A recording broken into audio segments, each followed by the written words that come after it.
आहे दर साल दर शेकडा 5% सरळ व्याजाने 1200 रुपयाची रक्कम किती वर्षात 1800 रुपये बनेल? तर पहिला पर्याय आपला 10 वर्षे, नंबर बी आहे 20 वर्षे, नंबर सी आहे 15 वर्षे आणि नंबर डी आहे 25 वर्षे. तर पहा आता हे गणित आपल्याला सोडवायचं आहे. तर बघा इथं आपल्याला काय करायचे, आपल्याला आपला मुद्दल किती आहे इथं 1800 आहे, 1800 त्याच्यानंतर इथं आपले रास हे किती आहे वरी 1200 आहे. 1800 मधून 1200 गेले किती उरले इथं 600 उरले. आता पहा आपल्याला काय करायचंय, आपला किती टक्के शेकडा काढायचा, आपला 5% आपला दर आहे, व्याजाचा दर 5% आहे. तर आता आपल्याला वर्ष काढायचंय, काय काढायचे आपल्याला वर्ष आपल्याला काढायचंय. आपला दर किती दिला आहे 5%. आता 5% आपला दर दिला आहे. तर आता आपला सरळ व्याज बरोबर काय सूत्र आहे, सरळ व्याज बरोबर बघा रास मायनस मुद्दल.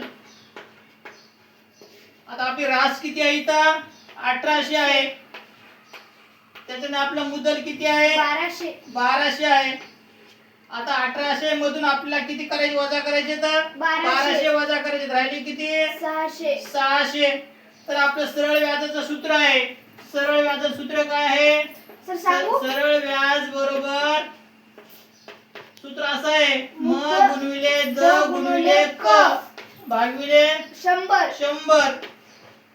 तर पहा आता आपल्याला संख्या ठेवायची. आता आपला मुद्दल किती दिला इथं आपलं दिलं मुद्दल दिलंय 1200 गुणिले आपला दर किती आहे 5%. आपल्याला काढायची काय आहे क आपल्याला काढायचं आहे. तर याला भागविले आपण कितना भागवायचे, आपला 100 न भागवायचंय.